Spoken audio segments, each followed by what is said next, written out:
ठरलं तर मग या मालिकेच्या आजच्या एपिसोडमध्ये आपण पाहत असतो की राकेशने घरची मेन लाईट बंद केलेली असते. त्यामुळे सायली ते कॅन्डल लावत असते. अर्जुन लाईट का गेली हे पाहण्यासाठी खाली गेलेला असतो आणि याच गोष्टीचा फायदा राकेशने घेतलेला असतो. सायली त्याच्याकडे पाठ करून उभा असते आणि हा राकेश तिच्या मागणं आलेला असतो. त्याच्या हातात अक्षरशः चाकू असतो. आता हळू सावकाश तिच्या मागे जात असतो आणि तिच्या मागे जाऊन तिच्यावर हल्ला करणारच असतो. तेव्हा खरं तरी ते सायलीला जाणवत असतं की माझ्या मागे तर कुणीतरी आलेलं आहे. त्यामुळे सायली जोरात त्याला धक्का देते आणि त्या राकेशला स्वतःपासून लांब ढकलण्याचा प्रयत्न करत असते आणि त्याचा मास्क सुद्धा काढण्याचा प्रयत्न करत असते. मात्र काही केल्या त्याच्या तोंडावरचा मास्क तिला काही खाली येत नसतो. आता खरं तर तिच्या हातात इथे सोन्याची चेन त्या राकेशची आलेली असते. अर्जुन सुद्धा तितक्यात धावतच आलेला असतो. अर्जुन सुद्धा सायलीपासून त्याला लांब करण्याचा प्रयत्न करत असतो आणि त्याच्या तोंडावरचा मास्क काढण्याचा प्रयत्न करत असतो. मात्र अर्जुनला सुद्धा त्याच्या तोंडावरचा मास्क काय काढता आला नसतोय. आता दोघेच्या झटापट्या बऱ्याच वेळ इथं सुरू असतात. अर्जुन पुरेपूर प्रयत्न करत असतो की त्याच्या तोंडावरचा मास्क काढून त्याला पाहिजे. मात्र इथे राकेशने त्याला जोरात धक्का दिलेला असतो आणि तिथून पळून गेलेला असतो. आता राकेशच आहे हा हे तर आता यांना कुणालाही कळलेलं नसतं. इकडे सायली मात्र फार घाबरलेली असते. अर्जुन म्हणतो असं बायको तू ठीकच ना असं म्हणून आता तो राकेशच्या मागे जाण्यासाठी निघालेला असतो. सायलीच्या हातात ती सोन्याची चेन लागलेली असते. सायली विचार करत असते ही चेन आणि हा व्यक्ती कोण असेल याच गोष्टीवर ती विचार करत असते. इकडे अर्जुन खाली धावतच आलेला असतो. थांब थांब म्हणून जोरात. राकेश मात्र तिथून पळून गेलेला असतो. आता अर्जुनच्या आवाजाने ते कल्पना आणि त्याचबरोबर अस्मिता सुद्धा उठलेले असतात आणि अश्विन सुद्धा येतो. कल्पना म्हणत असेल अरे अर्जुन काय झालं का ओरडतोस तू. त्यावर अर्जुन म्हणत असतो अरे मम्मा एक चोर शिरला होता आणि ते सायलीवर त्यांनी हल्ला केला. हे ऐकल्यानंतर आता सगळ्यांनाच धक्का बसलेला असतो. इकडे अश्विन म्हणत असतो दादा त्यामुळेच घरची मेन स्विच बंद केली म्हणजे त्याच व्यक्तीने केले असेल का आणि हा चोर कोण असेल थांब मी आत्ताच इन्स्पेक्टरला फोन करून सांगतो असं म्हणून आता सावंतला खरं तरी ते अर्जुनने फोन केलेला असतो. ह्या सर्व गोष्टीमुळे खरं घरच्यांना सगळ्यांनाच धक्का बसलेला असतो. आता अर्जुन आणि त्याचबरोबर अश्विन दोघेही ते बाहेर शोधण्यासाठी आलेले असतात तो गेला का. पण मात्र राकेश तिथून फरार झालेला असतो. आता दोघेही बऱ्याच वेळ तिथे शोधाशोध करत असतात. मात्र राकेश तिथे भेटलेलाच नसतोय. इकडे सावंत सर आलेले असतात. सावंत सर आल्याबरोबर म्हणतात अर्जुन सर भेटला का तो चोर मिळाला का. त्यावरही ते अर्जुन म्हणतो नाही ना तुम्ही यायच्या आधीच तो फरार झालेला आहे. तेव्हा इन्स्पेक्टर म्हणत असतात तुम्ही चिंता करू नका मी 2 कॉन्स्टेबल इथं तुमच्या घराबाहेर ठेवतो तुम्ही काळजी करू नका. तो जो कोणी असेल तो आपल्याला नक्कीच मिळेल असंही ते सावंत सरांनी म्हटलेलं असतं. इकडे आता आतमध्ये सायलीला शॉक बसलेला असतो ह्या सर्व गोष्टीमुळे. कल्पना आणि त्याचबरोबर अस्मिता दोघीही विचारत असतात सायली तू ठीकच ना बाळा काही झालं तर नाही ना तुला. त्यावर सायली म्हणत असते आज जर हे आलं नसतं ना नक्कीच मला काहीतरी झालं असतं. कल्पना तर फार घाबरलेली असते. सायली मला सुद्धा फार भीती वाटते गं म्हणजे हे कोण असेल आणि आपल्या घरात असं कसं काय आलं असेल. त्यावर अस्मिता म्हणत असते एक बरं झालं आपल्या घरात कॅमेरे आहेत म्हणजे नक्कीच त्यात काहीतरी दिसेल. आता यांचं तिघींचं बोलणं सुरू असतं तितक्या तिकडनं अर्जुन आणि अश्विन आलेले असतात. अर्जुन आल्याबरोबर सायलीची विचारपूस करत असतो म्हणजे तू ठीकच ना तुला काही झालं तर नाही ना सायली. त्यावर सायली म्हणत असते नाही नाही मी ठीक आहे काळजी करू नका.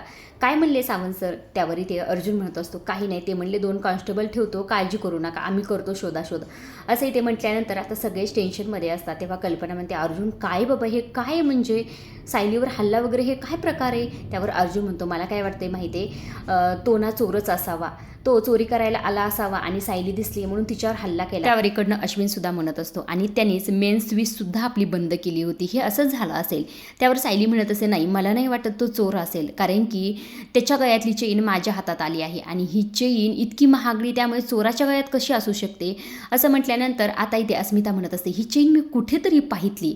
त्यावर कल्पना म्हणते अगं सोन्याच्या चेन सगळ्या सारख्याच असतात कुठे पाहितली असेल जाऊ दे चोरच असेल असं म्हटलेले असते. आता इथे कल्पना म्हणत असते बाळांनो जा झोपा तर येणार नाही पण झोपण्याचा प्रयत्न करा असं म्हटल्यानंतर सगळे झोपण्यासाठी निघून जातात. इकडे कल्पना देवाला प्रार्थना करत असते देवा आमच्या घरावर लक्ष असू दे हे काय नवीन विघ्न आणलंस आणि हे सगळा काय प्रकार आहे असंही ते कल्पना देवाला हात जोडून म्हणत असते.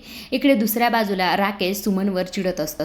तेव्हा खरं तर इकडनं सुमन म्हणत असते काय झालं तुला राकेश आत्ता तर ठीक होता तू का चिडचिड करतोस. त्यावर राकेश म्हणत असतो काय करावं अशी तुला अपेक्षा आहे मी आल्यापासून बघतोय माझ्या पप्पांचं माझ्या वडिलांचं तू नाव सुद्धा या घरात घेत नाहीस तुला काहीच कसं वाटत नाही गं त्यांची काय हालत सुरू आहे तिकडे तर. त्यावर सुमन म्हणते मला काय वाटायला पाहिजे ज्या माणसाने स्वतःच्या सख्या भावाला मारण्याचा प्रयत्न केला एक चोरटी तन्वी म्हणून या घरात ठेवली तरीसुद्धा तू असं म्हणतोस की त्यांची मी गोडवे गावेत त्यांचं नाव काढावं. अरे मला लाज वाटते की तुला सुद्धा त्यांचा पुळका येतोय मला तर लाज वाटते की तो माझा नवरा आहे असं म्हटल्यानंतर राकेश जोरजोरात टाळ्या वाजतो आणि म्हणत असतो आई कमाल आहे अगं तुला नाही लाज वाटायला पाहिजे, त्यांना लाज वाटायला पाहिजे की तू त्यांची बायको आहेस. आता राकेश इतक्या चिडचिड करत असतो. ह्या सर्व गोष्टी इकडनं प्रतिमाने ऐकलेल्या असतात बरं का. इकडे दुसऱ्या बाजूला सायली आणि अर्जुन त्यांच्या बेडरूममध्ये आलेल्या. इकडे अर्जुन म्हणतो, सायली तू बरीस ना, म्हणजे तुला काही झालं तर नाही ना. तेव्हा सायली म्हणते, मी बरी आहे, पण काय हो, हा हल्ला कोणी केला असेल आणि हल्लाखोर चोर असेल का खरंच हल्ला करायला आला होता हे मला काहीच कळत नाही. त्यावर अर्जुन म्हणतो, हो ना, मला सुद्धा या सर्व गोष्टीचं टेन्शनच आलं आहे. तुला लक्षात येतं आहे का, आता सध्या मधुभाऊवर सुद्धा मध्ये हल्ला झाला होता आणि आता तुझ्यावर सुद्धा झाला आहे, याचं कनेक्शन तर नसेल ना काही. तेव्हा सायली म्हणत असते, म्हणजे तुम्हाला असं म्हणायचं आहे का मधुभाऊवर हल्ला करणारा व्यक्ती आणि माझ्यावर हल्ला करणारा व्यक्ती एकच आहे. त्यावर अर्जुन म्हणतो, मला तर तसंच वाटतंय. जेव्हा मधुभाऊवर हल्ला झाला तेव्हा खरं तर ती आश्रमची केस आपण जिंकलो होतो. तेव्हा आपल्याला असं वाटत होतं की हे सगळं मेहपतनी केलं असेल, पण आपण केस जिंकल्यानंतर मेहपत हे असं का करेल, मग दुसरं कोण करेल, असंच या गोष्टीवर दोघे विचार करत. त्यावर सायली म्हणत असते, मग हे सगळं कुणी केलं असेल, म्हणजे तुमचं म्हणणं आहे की आमच्या दोघांशी कनेक्टेड आहे, मग आश्रमाशी ह्याचा काही संबंध असेल का. त्यावर अर्जुन म्हणतो, नाही, मला नाही वाटत आश्रमाशी काही संबंध आहे. ती केस तर आपण ऑलरेडी जिंकलेला आहोत, त्यामुळे मेहपत ह्याच्यावर काही करणार नाही आणि प्रिया तर जेलमध्ये आणि साक्षीसुद्धा हे नाही करणार. असं कुणी केलं असेल मग अशी कोणती तरी एक गोष्ट असेल ज्यामुळे एखाद्या व्यक्तीला खूप मोठा धक्का बसणार असेल, जी गोष्ट फक्त तुला आणि मधुभाऊंना माहीत आहे आणि जी सगळ्यांना कळल्यानंतर कुणाला तरी त्याचा धक्का बसणार असेल. अशी कोणती गोष्ट आहे जी तुला आत्ता कळली. त्यावर सायलीच्या लक्षात येते गोष्ट. ती म्हणत असते की मी तन्वी असणारी. तेव्हा अर्जुन म्हणतो, हो हे पण आहेच, म्हणजे तू तन्वी असलेलं जर मधुभाऊला आधी माहीत असेल तर मधुभाऊवर हल्ला झाला आणि आता तुला कळल्यामुळे तुझ्यावर हल्ला झाला आहे. पण हे सर्व कुणी केलं असेल यावर ते दोघे परत विचार करायला सुरुवात करत असतात. इकडे दुसऱ्या बाजूला राकेशचं बोलणं प्रतिमा त्याने ऐकल्यामुळे प्रतिमा त्या राकेशवर चिडत असतात, म्हणत असतात, ही कोणती पद्धत झाली आईला बोलण्याची, असे संस्कार नक्की सुमनने तुला केले नसतील. तुला कळतंय का तू काय बोलतोस म्हणून. अरे सुमनने किती आणि काय काय त्रास सहन केला हे तू बघायला होतास का इथं. तुला तुझ्या वडिलांची एवढीच किव येते तर तू त्यांच्यापाशी जाणार राहिला, त्यांना भेटायला जा आणि त्यांना विचार की काय काय केलं तुम्ही म्हणून. असं म्हटल्यानंतर आता राकेश मनातच विचार करत असतो, असं चिडचिड करून नाही भागणार. असं जर चिडचिडपणा केला तर नक्कीच यांचा माझ्यावर संशय येईल, यांचं ऐकण्यातच माझा फायदा आहे, असंही ते राकेश स्वतःच्याच मनाशी म्हणत असतो. इकडे सुमन म्हणत असते, राकेश तुझ्याकडनं मला ही अपेक्षा अजिबातच नव्हती. आता प्रतिमा त्या राकेशला सुमनची माफी मागण्यासाठी सांगत असतात. तेव्हा राकेश हात जोडून इथे सुमनची माफी मागत असतो. सुमनला फार वाईट वाटलेलं असतं या सर्व गोष्टीत. राकेशने मात्र ह्या सर्व गोष्टी सावरासावरी करण्याचा प्रयत्न केलेला असतो, कारण की त्याच्यावर संशय येऊ नये असं त्याला वाटतं असतं. इकडे दुसऱ्या बाजूला सायली आणि अर्जुन दोघेही आणखी विचार करत असतात. नेमका हा हल्ला कुणी केला असेल आणि काय संबंध असेल, सगळ्या कड्या जोडण्याचा प्रयत्न करत असतात. मधुभाऊवर हल्ला झाला तेव्हा खरं इथे मेहपतचा काही संबंध नसेल. त्या दिवशी नागराज काकासुद्धा आपल्या घरी आले होते आणि त्यांनीच तर हा हल्ला केला नसेल ना. त्यांनाच असं वाटत असेल की तन्वी हे सत्य समोर कधीही येऊ नये. त्यावर सायली म्हणत असते, हो अगदी बरोबर आहे, मला हे सत्य कळल्यामुळेच माझ्यावर हल्ला झालेला आहे आणि हे नागराज काकाशिवाय दुसरं कुणीही करणार नाही, असंही ते सायली म्हणत असते. अर्जुन म्हणत असतो, मी उद्या सकाळी त्यांना भेटायला जातो आणि त्यांना याच्याबाबत जाब विचारणारच आहे, असंही ते अर्जुन म्हणत असतो.